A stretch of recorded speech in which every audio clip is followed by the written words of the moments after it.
Thank you, Madam Chairman, and good afternoon to our witnesses. 2 years ago, gentlemen, I introduced legislation that ensured Guard and Reserve members receive the same monthly incentive pay for maintaining the same critical skills and taking on the same hazardous duties as their counterparts in the active component. Reservists who qualify for these incentive pays work hard to maintain the same skills to the same standards as their active duty counterparts, often on time when they are not technically drilling. Yet they are only currently paid 1/30 of the incentive pay that their active duty counterparts receive. So the situation is, for example, jump pay. You have to do 3 jumps a month as a paratrooper. A reservist goes out, he does his 3 jumps in 1 day. An active duty troop goes out and does his 3 jumps in 1 day. The active duty troops gets $150. The reservist gets $5 for the same 3 jumps. This is an equity issue, and one that I'm glad that my colleagues in this committee voted in an overwhelmingly bipartisan way to address by including my bill in the FY 2022 NDAA.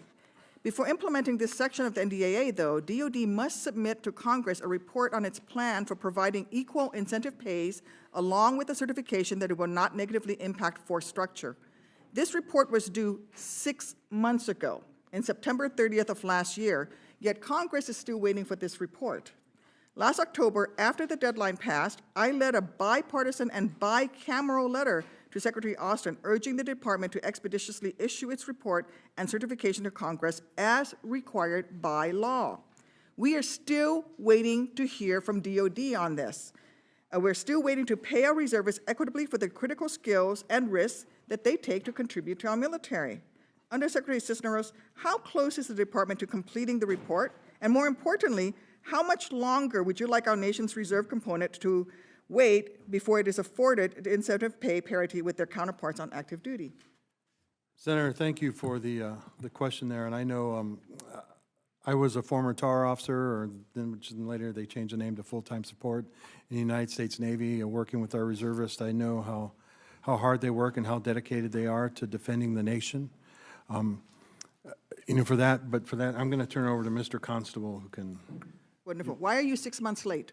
Senator, this is a conversation that has started many working groups, really, so we're very much aware of the requirement, and apologies for the late report.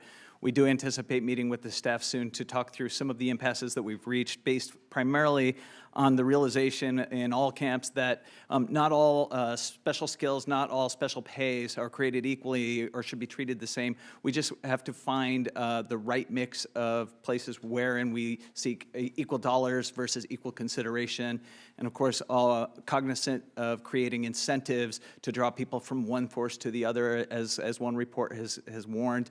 But we do owe you a report, and we do believe we're nearing a solution to propose. Well, could you tell that in ordinary people speak as opposed to DoD speak? What's nearing? 6 more months? A year? I think you guys are slow rolling this because you don't want to implement it. Not years, not months, Senator. I think the answer is weeks. Obviously faster when I go back than before I left the building. So less than 2 months. I want to know. Return back. Yes. All right. Yes, Senator. Will you call me back within a week to tell me when the report will come? I think it's ready for staff. I don't believe, Senator, it's ready for the members quite yet. When will it be ready for the members? When can you commit to? I can commit to meeting with the staffs in weeks or less. I'll give you 4 weeks. Senator. You need to do this. And this idea that you can slow roll this and that that an active duty troop is gonna leave the active duty to go to the reserves because he's gonna get $150 extra a month for 3 jumps, it is an insult to the troops who are on active duty. And it's still an insult to the troops who do those same 3 jumps every single month in order to meet those standards. I'm going to move on to my next question. The military services face challenges in meeting their recruiting goals, in part due to a historically small pool of eligible recruits. This year, I'm introducing the Enlist Act. This legislation enables the Department of Defense to expand its recruiting pool to include individuals like DACA recipients and other longtime residents of this country who can pass a DoD background check and meet the service's high standards for enlistment. While maintaining the department's security standards, the Enlist Act will aid the service's recruitment efforts by allowing highly skilled and motivated individuals to succeed in the military. Undersecretary Cisneros, Mr. Constable, I'd like to hear from each of you whether you think the Enlist Act's expansion of the pool of possible recruits would benefit military recruitment efforts, And as a follow-up for either of you, what other actions has the department undertaken to bolster efforts to recruit diverse talents from across the nation?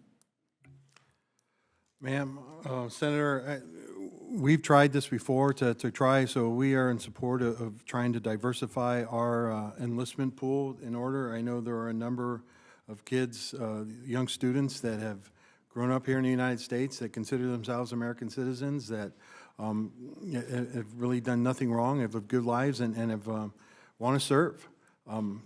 So this is something that we've looked at in the past, that we tried to move through in the past, and we will continue to try and do it again. You didn't answer my question. How about Mr. Constable? Senator, the department would support any effort to expand the recruiting pool, so we look forward to reading the details within your bill. And the $40 million that we spoke of earlier that's contained in the president's budget request for jammers, in one part is really geared toward getting at some more diverse populations. We don't like leaving any money on the table or any population unchecked, especially with all the skills that they bring us or the opportunity to better reflect the American public. So to that end, you should expect to see and demand to see more marketing, more advertising geared towards a broader population, and we look forward to the contents of your bill. Thank you. Okay, thank you. I'm over time. That's fine. Thank you. Senator Sullivan? Thank you, Madam Chair. Good to be on the committee.